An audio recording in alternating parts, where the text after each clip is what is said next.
A Alice Paulo falou o seguinte: salve, salve supernovas, tudo bem? Sabemos dessa revelação pelo Rei Cobra sobre quem era a Lily e que ela viveu há muitos anos atrás. Vocês acham que Insama é um descendente ou a própria rainha? Esse foi o tema que mais balançou a comunidade de One Piece nessa última semana, porque finalmente nós tivemos alguma pista sobre quem é Insama, ou pelo menos se essa personagem tem alguma relação com alguém que já conhecemos na obra. Como nós falamos no vídeo de capítulo, a gente não imagina que Insama seja a própria rainha, até porque tem aquela carta que foi passada de geração em geração sobre os D na família Nefertari, e não faria muito sentido o vilão final da obra dar uma dica de algo que estaria em Laugh Tale. Nós acreditamos com certeza que pode ser alguém da família Nefertari, uma descendente é muito possível, mas nós gostamos ainda mais da teoria de ser alguém que tenha tido algum tipo de relação afetiva ou de inveja ou de cobiça em relação à rainha Lily, porque isso faria um certo desenvolvimento do personagem de In e não necessariamente ele simplesmente ser da família. Traria uma profundidade a mais para esse personagem. Mas é claro que a gente não tem absolutamente nada sobre essa personagem até agora, a não ser o seu nome e uma pequena parte da sua história. Nem o conteúdo da carta a gente sabe exatamente. Eu achei um comentário muito interessante que fizeram no nosso último vídeo da análise de capítulo, onde alguém relaciona o nome Lily com a ilha de Amazon Lily, que é a ilha da Boa Hancock. Nós não tínhamos pensado nisso quando fizemos o vídeo, mas pode ser que essa ilha tenha sido nomeada justamente em homenagem a essa rainha e pode ter alguma relação com esse personagem, embora a palavra Lily significa lírio, então pode se aplicar nos dois conceitos. Vai ser muito interessante ver esse certo desenvolvimento de Insama até o final da obra e provavelmente o Oda vai nos dar outras pistas aqui pra frente. Mas antes de mais nada, vocês estão no canal Supernovas, o canal favorito do Eiichiro Oda. Meu nome é Samuel, eu estou aqui com meu parceiro Isaac. Fala, galera! E sejam bem-vindos a mais um Supernovas Respondem, aquele quadro que a gente pega as perguntas que vocês nos mandaram lá no Instagram e na comunidade do canal e responde aqui em vídeo. O canal ficou em hiato por causa do hacker, mas nós voltamos com esse quadro que a gente gosta tanto de fazer. Então se vocês ainda não nos seguem no Instagram, sigam lá, o link tá na descrição, porque nós fazemos vários posts de perguntas por lá. Além disso, nós temos também o código Pix do canal para vocês apoiarem se vocês puderem, e o canal secundário que tá quase batendo 1000 inscritos e nós gostaríamos bastante que batesse isso ainda essa semana. Quarta-feira vai ter um vídeo por lá, então fiquem atentos e já se inscrevam. Então sem mais enrolação, vamos direto para a próxima pergunta.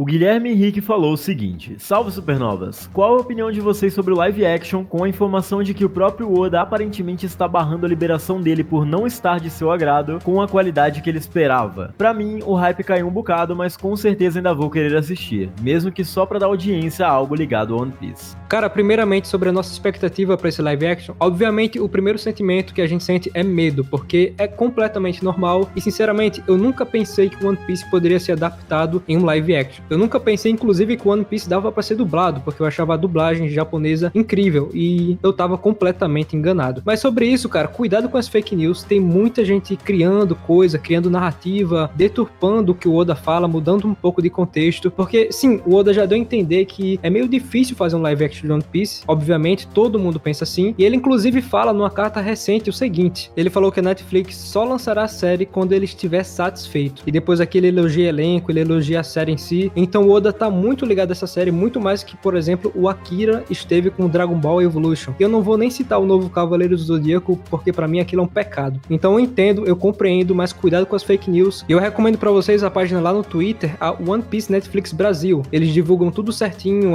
trechos, falas de diretores, de produtores, pra que vocês sigam sem ter nenhuma fake news ou algo do tipo. E é claro que falta muito pouco pra ter um trailer, e a gente tá muito empolgado pra quando sair a gente analisar, criticar, seja lá o que for. Porque se for ruim, a gente vai falar e não tem problema nenhum. E o Vitor Lima falou o seguinte: salve supernovas, como estão? A gente tá muito bem, cara. Como vocês imaginam os Mugiwaras nos seus auges de poder? Cara, nós pegamos essa pergunta por ser uma pergunta muito interessante que abre brecha pra gente falar de um assunto muito importante. Agora que a gente tá chegando na reta final de One Piece e a guerra final já pode ser vista se você olhar bem a fundo, é importante falar sobre os poderes dos Mugiwaras. Eles estão no seu ápice de poder? Eles ainda vão evoluir? Será que tem tempo pra isso? E respondendo sua pergunta, nós já estamos vendo os Mugiwaras nos seus auges de poder. Pelo menos os principais, como Luffy, Zoro e o Sanji, não tem mais o que eles evoluírem. O Sanji literalmente literalmente despertou um gene que o deixa resistente a ponto dele quebrar todos os ossos do seu corpo e se regenerar. O Zoro despertou seu Haki do Rei, ele tá muito forte, e o Luffy dispensa comentários, ele é literalmente o deus do sol. Pelo menos essa trindade já está no seu auge de poder, eu não imagino como eles vão poder evoluir ainda mais pra obra, até porque eu acredito que se eles evoluírem um pouco mais, a luta contra os vilões vão ficar um pouco desbalanceadas. E não é isso que queremos, nós queremos aquela sensação de perigo gostosa, e eu acho que o Oda não vai evoluir, não vai aumentar a força dos Mugiwaras nessa reta final. Ele vai trabalhar com o que ele desenvolveu até agora. Quanto aos outros personagens, os personagens mais secundários, exemplo o Sop, o Brook, a Nami, esses sim podem ter ainda mais uma evolução, até porque temos arcos que estão por vir que provavelmente vão ter foco nesses personagens. O principal exemplo é o arco de Elbaf, que muito provavelmente vai destacar o Sop como um bravo guerreiro do mar. Então nesse caso ele pode ter uma evolução. Nós gostamos muito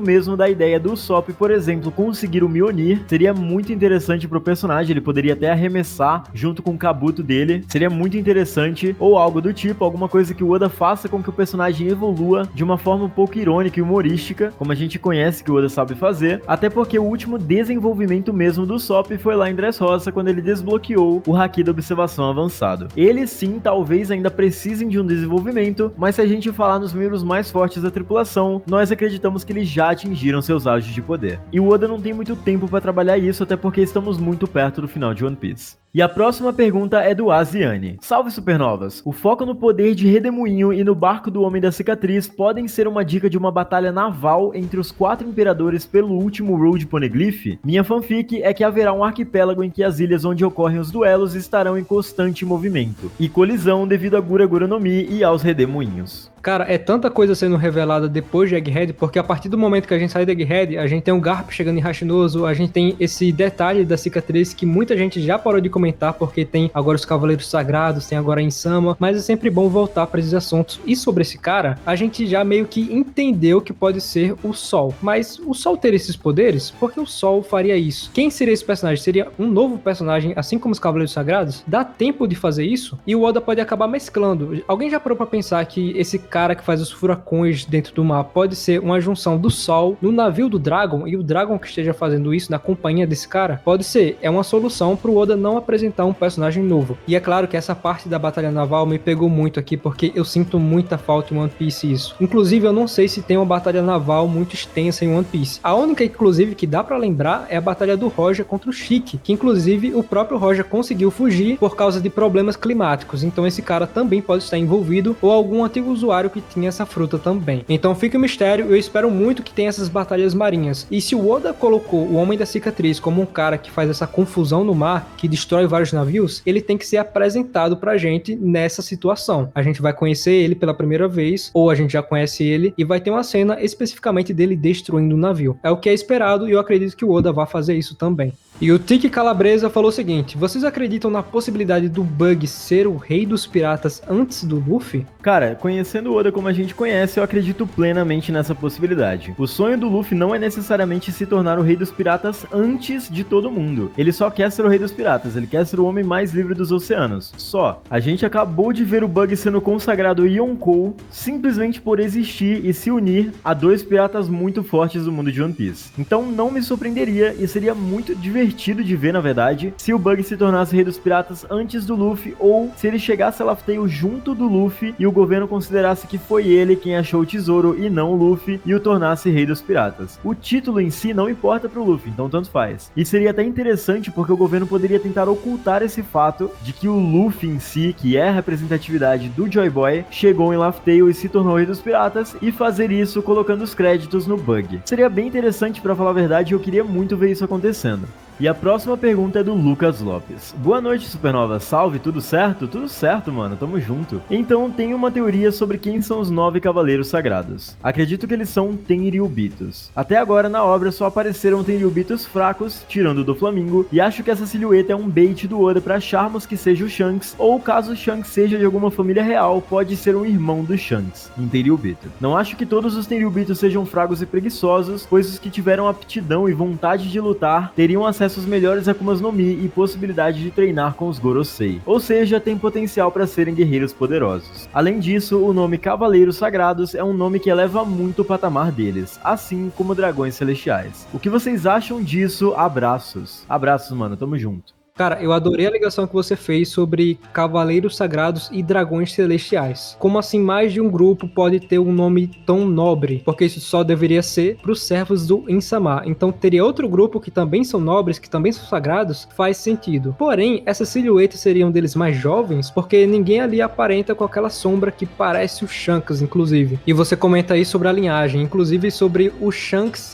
possivelmente ter um irmão gêmeo, que essa teoria rondou muito pela fã do One Piece. A gente não chegou a comentar, porque quando o Shanks vai falar com os Gorosei, que por si só já é uma atitude bem estranha pro Shanks, só aparece um lado do rosto do personagem, que inclusive é o lado que não está a cicatriz. Poderia esse personagem não ter uma cicatriz assim como o Shanks e ele ser um irmão gêmeo, e por isso que ele está ali naquele local? E o fato dele ser um meio sangue faz com que os Gorosei não tenham tanto respeito por ele, e por isso que eles falam daquela maneira meio hostil com ele? Pode ser, é uma coisa meio viajada, a gente viaja muito aqui em One Piece, mas tudo bem, faz parte, porque muitas dessas viagens fazem sentido. Eu sempre gosto de mencionar isso. Quem que acreditou que o Luffy um dia teria uma transformação de Deus? Pra mim isso é Dragon Ball, mas fez sentido em One Piece e a gente tem até um vídeo explicando sobre isso. E sobre os Gorosei serem preguiçosos e não serem fortes, eu acho que tá bem claro que eles são sim fortes. Até porque não faria sentido o Saturn ir até Egghead só pra conversar com o Vegapunk. Eu acho que ele tá ali pra dar porrada, pra resolver o assunto. E ele tá acompanhado ali com o Almirante, mas o Almirante a gente sabe que não resolve tudo sozinho muitas vezes. E o Oda também já deixou claro que ele adora fazer personagens velhos que são muito poderosos. Então os Gorosei sim são muito fortes, e eu acredito que os Cavaleiros Sagrados, o que eles eram ou o que eles ainda são, aí é assunto para outro vídeo.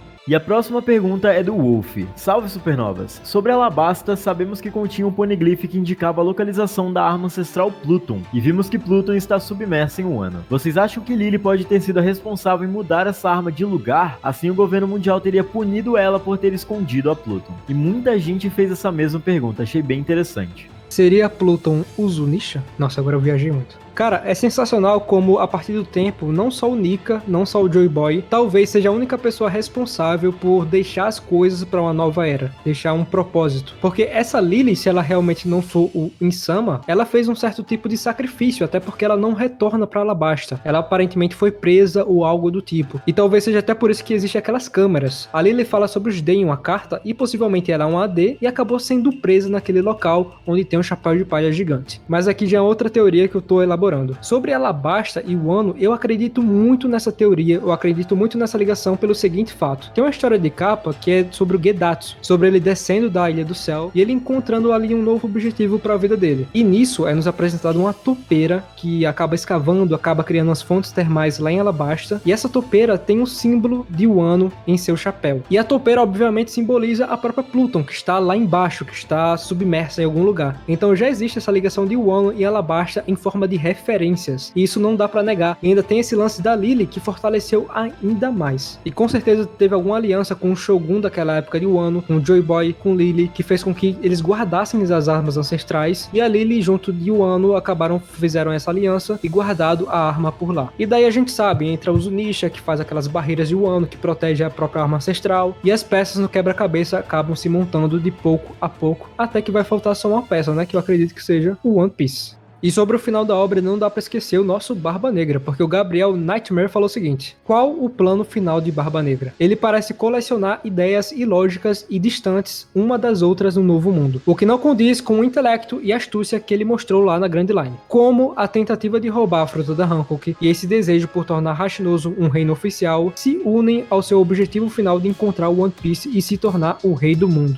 Cara, essa pergunta é sensacional porque, como eu, você percebeu que o Barba Negra tá ficando um pouco estranho. Normalmente, antigamente, ele tinha métodos questionáveis, mas ele tinha sempre objetivos muito certos na sua mente. Tanto que ele fez tudo o que fez pra se tornar Shichibukai, pra entrar em Impel Down, conseguir uma tripulação muito forte e roubar a fruta de Barba Branca. Tudo extremamente esquematizado e com um plano quase impecável. Mas agora ele parece simplesmente ter descansado na Ilha Hashinozu e fazendo coisas aleatórias. aleatórias? Ou será que não são aleatórias? A gente vai fazer um vídeo sobre o Barba Negra especificamente e o relacionando com alguns outros personagens em One Piece, principalmente com Wars. Esse vídeo, esse roteiro, era uma coisa que eu tava planejando pra antes do canal ser hackeado, mas com os últimos acontecimentos eu tive que adiar um pouco esses planos, porém eu vou colocar a mão na massa pra sair essa semana ainda. Eu não sei se vocês já ouviram isso da minha boca, eu já falei isso em live, eu já falei isso em outros vídeos, porém vocês não acham muito estranho o Wars ter o mesmo símbolo da bandeira de Barba Negra nas suas roupas? Um cinto com 3 caveiras? Além, é claro, do fato de Yor ser o líder de um país de criminosos, assim como o desejo de Barba Negra é tornar Hashinozo um país de criminosos. Isso é tudo muito interessante e parece ter uma relação muito clara entre esses dois personagens, mas isso, é claro, fica para um próximo vídeo. Porque é aqui que nós encerramos esse vídeo, galera. Espero que vocês tenham gostado. Se vocês gostaram, não se esqueçam de deixar o like e comentar aí embaixo o que vocês acharam, e se inscrevam no canal se vocês ainda não são inscritos. E chequem a descrição, é muito importante, galera. Lá tem todos os nossos links, link do canal secundário, de plataforma de lives, Instagram e o código Pix do canal para vocês apoiarem da forma que vocês conseguirem. Muito obrigado por terem assistido esse vídeo até aqui e valeu! Valeu!